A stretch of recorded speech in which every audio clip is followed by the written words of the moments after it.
Estar con Jaime Aristi Escuder es como estar como en la casa, como alguien fundamental para los 55 minutos con Yulisa Céspedes, y aunque suene hiperbólico, también para el país, porque cada lunes usted trae una perspectiva interesante en el aspecto económico, lo que nos espera, lo que... ¿Nunca te has leído cartas? Dicen. No. Por lo que es, por lo que te espera y por lo que va a pasar. No, yo paso de eso. Tú pasas, pero... tienes como tema la evaluación de la ejecución presupuestaria estos primeros 3 meses. Y yo te decía, Jaime, que iba a hablar como la persona que está en la esquina. ¿Quién evalúa cómo se está ejecutando el gasto? Yo no lo sé. Ustedes, los especialistas, lo saben. Yo lo que veo, como si fuera en la economía doméstica, que hay mucho dinero porque el presidente sigue iniciando obras y ofreciéndonos muchas cosas. ¿Qué dice usted de la ejecución durante estos 3 meses? Bueno, de acuerdo a lo que establece la Dirección General de Presupuesto, el presupuesto se está ejecutando relativamente bien en términos de las magnitudes. No tenemos una situación de déficit, es decir, no tenemos una situación de déficit por encima, oye bien, repito correctamente. No tenemos un déficit por encima del déficit presupuestado. Déficit tenemos, pero por encima del déficit presupuestado no estamos. ¿Por qué? Porque los gastos están, el gasto corriente relativamente igual a lo presupuestado, un poco por debajo, pero el gasto de inversión sí está muy por debajo. Específicamente te voy a dar los datos. Mira, el gasto correspondiente a gasto de capital, si yo lo anualizara, lo que se ha invertido, que es 18.977 millones de pesos a finales de marzo, si yo lo analizo, estamos hablando de que se estaría ejecutando el 54%. Es decir, que lo que se ha invertido es 54% de lo que se debió haber invertido. Es decir, casi la mitad. Y eso, o un poco más de la mitad. Y eso lo que te está diciendo es que efectivamente tú tienes lo mismo que está sucediendo, que sucedió el año pasado, que es que tú tuviste durante varios meses una situación donde estabas ejecutando un gasto por debajo, en términos de capital, muy por debajo de lo presupuestado, y al final de año fue que de repente subió. Y no sabemos en cuáles obras se ejecutaron, porque no se vincularon inmediatamente, no se tiene el dato exacto.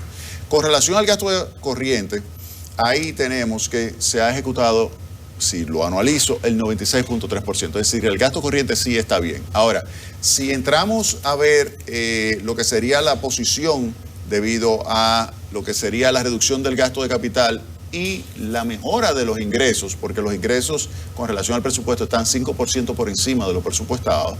Si uno hace ese análisis, el déficit que debió, en términos anualizados, ser de 174.000 millones de pesos, terminaría en 72.000 millones de pesos, 100.000 millones de pesos menos.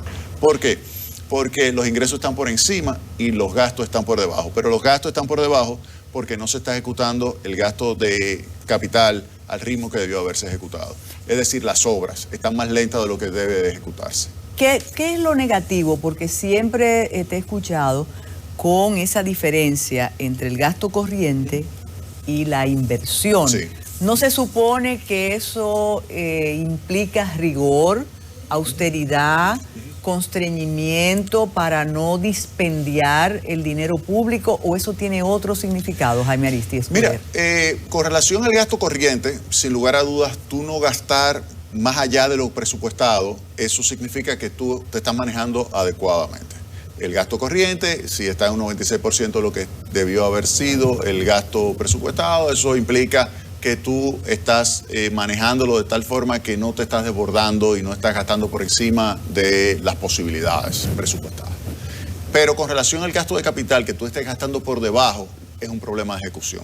Entonces, me sorprende nuevamente que este año, al igual que el anterior, comencemos el año durante ya 3 meses muy por debajo de lo que se debió de haber ejecutado en términos de gasto de capital. Y eso puede ser un reflejo de que hay obras que, a pesar de que se anuncian, el ritmo de ejecución va muy lejos de lo que debe ser el ritmo de ejecución. Y eso es algo que limita la capacidad de crecimiento de la economía. Y lo que me sorprende es, como sucedió el año pasado, que se espere que hacia final de este año entonces dé un brinco el gasto de capital. Si pasaste todo el año gastando la mitad de lo que debiste haber invertido, ¿cómo es posible que a final de año entonces gastes, como sucedió el año pasado, casi la mitad de lo que debiste haber gastado, lo gastes en 2 meses? Porque ese dinero que no se gasta, ¿qué significa para el erario? No, son recursos que se quedan disponibles en la caja. ¿Y no hay una escuela económica que diga que eso debe hacerse? No necesariamente, a menos que tú tengas como objetivo tener un déficit por debajo de lo que tú presupuestaste. Si este año, por ejemplo, se presupuestó un déficit de 3% del Producto Interno Bruto y tú decides terminar con un déficit que sea de 1.5%, es decir, la mitad, porque de esa manera tú le quitas presión a la economía, le quitas presión a la demanda de bienes y en consecuencia reduce la tasa de inflación. Entonces ya eso es otro objetivo que tú pones sobre la mesa. Es decir, de lo que yo presupuesté de déficit, vamos a reducir el déficit para que de esa forma tú puedas tener menor presión sobre los precios y menor presión sobre el tipo de cambio. Y entonces ahí sí tú restringes el ritmo de ejecución de la inversión pública. Ese sería el objetivo, pero no es ese, porque ahora mismo tú sabes que con el 3% tuviste el financiamiento ya preparado para apoyar y ejecutar ese gasto. En consecuencia, no es necesario como tener un gasto por debajo de lo presupuestado. Por eso, vuelvo y te señalo, me sorprende que este año de nuevo volvamos a tener un gasto de capital muy por debajo de lo que se había presupuestado inicialmente. ¿Quién le advierte eso al presidente de la República? ¿Cuál de los ministros tiene la misión de decir... El director de presupuesto. Oh. El director de presupuesto. No Hacienda. Acuérdate que Hacienda es el jefe del director de presupuesto, pero el que levanta la información rápidamente de todas las entidades es presupuesto. Y es el que le dice al presidente, mire, presidente, inversión pública no la están ejecutando tan rápido como deberían ejecutarla. Y fíjate una cosa, dentro de la inversión pública, lo que más se está ejecutando, entonces, tú tienes, por ejemplo, algunos tipos de transferencias que se han estado realizando, que implican un aumento de los recursos de capital, transferencias del gobierno, pero obviamente que la parte de construcción está limitándose excesivamente. Y eso me da la impresión que es un problema de ejecución. Es decir, quizá la ley 340 todavía tienen problemas para poder ejecutarla adecuadamente. Y eso le limita la capacidad de inversión al Te preguntaba a pesar de tener los recursos. Si no había una escuela de administración que privilegiara esa diferencia entre gasto corriente e inversión, porque esa información es pública, de modo que si es pública, ellos no están encubriendo esa información, sino que están conforme con la misma. Sí, o sea, es un reflejo de que es una desviación con relación al presupuesto. Es una desviación con relación al presupuesto. Tal como van las cosas, hay una subejecución de la inversión pública. Ese es el mensaje. Jaime, hubo un tiempo que existía una famosa cuenta que era una especie de caja chica para el presidente, que eso le permitía, eso se eliminó. Sí, hace mucho tiempo. 1401, creo. Exacto, famosísima. Eso era como el artículo 55 de la Constitución. Cada día vemos que el presidente inicia una obra, inaugura, incluso con un ritmo admirable, que lo llevó este fin de semana a decir algo inusual, parece más de candidato que del presidente de todos, porque él dijo a la oposición que me sigue el ritmo, porque la verdad que es un acelerado ritmo. Esas inversiones y esas promesas, incluso hoy que le ofreció a los caficultores, al sector café, condonarle una deuda, pagarle lo que le debe. ¿De dónde sale ese dinero, Jaime Aristi Escudero? Del presupuesto. Porque si es una deuda, por ejemplo, vamos a suponer con el Banco Agrícola, si es una deuda, el Banco Agrícola no simplemente puede perdonar esa deuda y tener un impacto negativo sobre su posición patrimonial. Eso sería terrible para el banco. Eso significa que es el Estado que tiene que transferirle al banco los recursos para que se le pueda perdonar la deuda a los agricultores. Aunque no esté prevista en el presupuesto. No, yo espero que esté prevista, si no habría que aprobar en la modificación presupuestaria que generalmente se aprueba ya a mediados de ejecución de año, tú apruebas una modificación de presupuesto, que es el presupuesto complementario. Y ahí entonces con esa aprobación tú colocas todos esos elementos que dice, bueno, yo estos recursos que iba a utilizar para transferírselo a aquel sector, ahora lo voy a utilizar para pagar esta deuda. y entonces con eso se te aprueba también por parte del Congreso ese movimiento presupuestario. Jaime, la evaluación de la ejecución presupuestaria durante los primeros 3 meses del año te permite intuir cómo serán los próximos 3 meses. ¿Hay una especie de compensación o puede ocurrir lo que decías antes? Bueno, cuando me faltan 3 meses para terminar el año, lo que no gasté lo voy a gastar. ¿O cómo se hace eso? Mira, a mí me sorprendió la forma en que ejecutaron el año pasado la inversión pública, porque llegamos hasta prácticamente septiembre, octubre, muy por debajo del nivel que debió haberse ejecutado, y de repente en noviembre, diciembre se ejecutó la mitad de toda la inversión pública en 2 meses. Ni siquiera el doctor Balaguer había hecho eso antes. Y tú sabes quién era el doctor Balaguer. Y era con la piscina. No, y la ejecución de la capacidad de ejecutar inversión pública era impresionante. Pues entonces yo podría... Quizá Nicolás de Obando en algún momento tuvo esa capacidad. El constructor. Exactamente. Sí. Aquí los grandes 3 constructores, bueno, el Nicolás de Obando, el general Trujillo y Joaquín Balaguer. Los 3 grandes constructores. Pero se presume desde afuera, tú piensas que esta administración pretende ser una administración constructora realmente. Claro. Por eso me sorprenden esos datos. Me sorprende mucho que esté por debajo la ejecución presupuestaria de lo que debía estarse ejecutando a esta fecha. Jaime, no entiendo... Con un objetivo muy claro que tiene el gobierno de mejorar lo que es la infraestructura. Estos proyectos que está anunciando son proyectos caros que implican la disposición de recursos. Y estos datos yo los tengo al 1 de abril, o sea, es lo más reciente publicado por la parte de la Dirección General de Presupuesto. No entiendo esa especie de compensación de lo que no gasté. Es como la promesa de Año Nuevo, que yo prometo no fumar, no comer demasiado, hacer ejercicio, y cuando ya me doy cuenta que no lo he hecho y quiero hacerlo rápido. ¿Cómo se puede compensar lo que no he hecho durante 9 meses en 3 meses? Eso no me descontextualiza todo. Sí, ¿no? Incluso, o descompensa más bien. Incluso esa fue una de las variables que tomó en cuenta el Banco Central para acelerar en el proceso del cálculo del Producto Interno Bruto del año pasado, acelerar todavía más ese crecimiento. Porque señalaba el Banco Central que hubo un aumento de la demanda producto de esa aceleración de la inversión pública a final de año. Entonces, cuando hacen los estimados, vio una aceleración del nivel de demanda de parte del sector público. ¿Y qué significan todas las obras que cada día ocupan los primeros espacios de la prensa dominicana? ¿Qué significa la ampliación del metro, el monorriel en Santiago, acueductos, ampliación de la autopista Duarte? Lo estoy diciendo así. Sí. En el Santo Domingo Este, toda una remodelación del espacio, en el Malecón, en Puerto Plata. Se han anunciado, pero de acuerdo a esto no se han ejecutado mucho.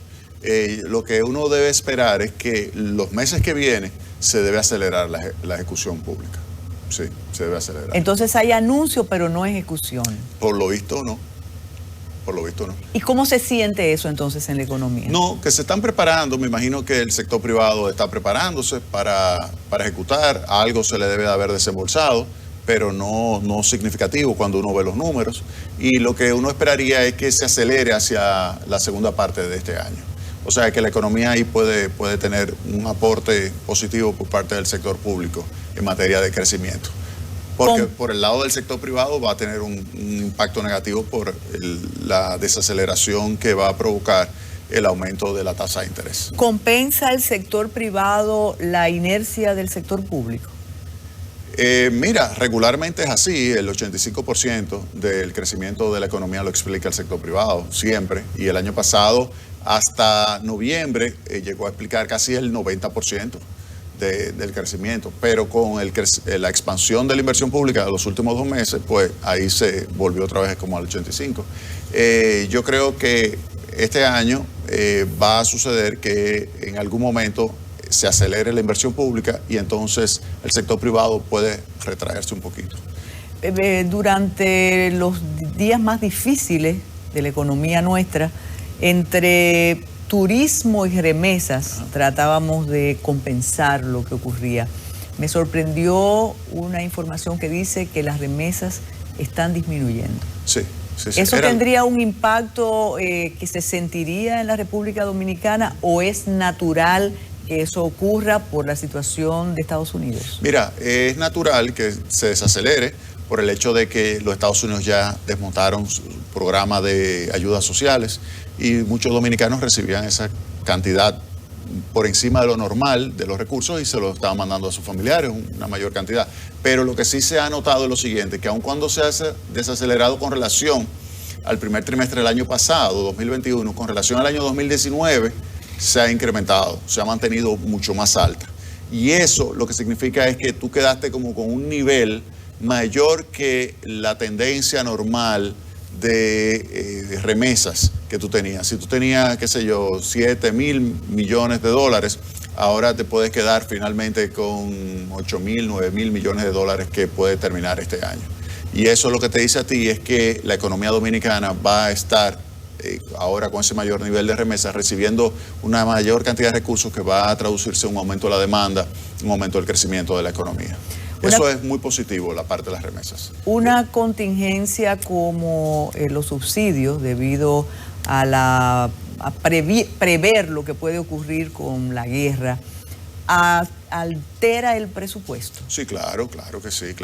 ¿Implica un presupuesto suplementario o cómo lo altera? Mira, transferencia corriente de empresas públicas no financieras, por ejemplo, se está transfiriendo un 136% de lo que se debió haber transferido. O sea, tú debiste haber transferido 100%. Tienes un 36% por encima de eso. ¿Y eso no se considera gasto de inversión? No, eso son transferencias corrientes. Eso implica que hay déficit en algunas entidades y se le está transfiriendo recursos. Hay recursos que se están transfiriendo por el hecho de que el gobierno ha tenido un aumento de las recaudaciones. Por ejemplo, Aduanas ha tenido un aumento de las recaudaciones y ese aumento lo están utilizando para, por ejemplo, subsidiar los combustibles que se consumen en la República Dominicana. Entonces, eso te ayuda a mantener el déficit controlado, pero hay un rebalanceo del presupuesto. Ahora mismo, ¿qué aumenta los ingresos a las arcas públicas? El aumento de la base imponible producto de los aumentos de precios a nivel internacional, aumentan los recursos de aduanas, porque acuérdate que la base imponible, si suben los precios internacionales de todos los productos, cuando viene el bien importado acá, eso implica que la base sube. Cuando te aplican el arancel sobre esa base y te aplican el ITEVIS sobre esa base en aduanas, aumentan las recaudaciones. Aunque la producción esté estancada, aunque no tengamos autosuficiencia, es aduana. Sí, aduana. Hay partidas que pueden ser también de la Dirección General de Impuestos Internos, pero aduanas es algo significativo. Con relación a ese tema de lo que son los ingresos, para que tengan una idea, está creciendo 5%, casi 6% por encima de lo que se había presupuestado, los ingresos corrientes, que es principalmente impuestos, en lo que va de año. Tenemos que hacer una pausa, Jaime Aristi Escuder, con este análisis de la ejecución presupuestaria de los primeros 3 meses. Es complicado entender el lenguaje de ustedes, realmente. No, que va, es muy sencillo, porque ese es el mismo lenguaje de una ama de casa. Por eso empecé... Ingresos, gastos, déficit. Pero también uno ahorra y al final puede hacer algunos gastos que no estaban planificados al principio de año. Exactamente. Lo único que el gobierno generalmente tiene déficit. En vez de tener un ahorro, tiene un déficit. Y para eso tiene que estarse endeudando continuamente hasta que llegue un momento en que le dicen, no, llegó el momento en que tú tienes que tener un superávit para comenzar a desmontar ese déficit. Entonces la pausa no solo va a ser con usted, sino esta pausa santa para que el lunes de resurrección tengamos como muy buenas noticias, yo espero, ¿no? Sí, pero siempre hay que traer buenas noticias, porque hay que ser optimistas, siempre. Definitivamente. La pausa.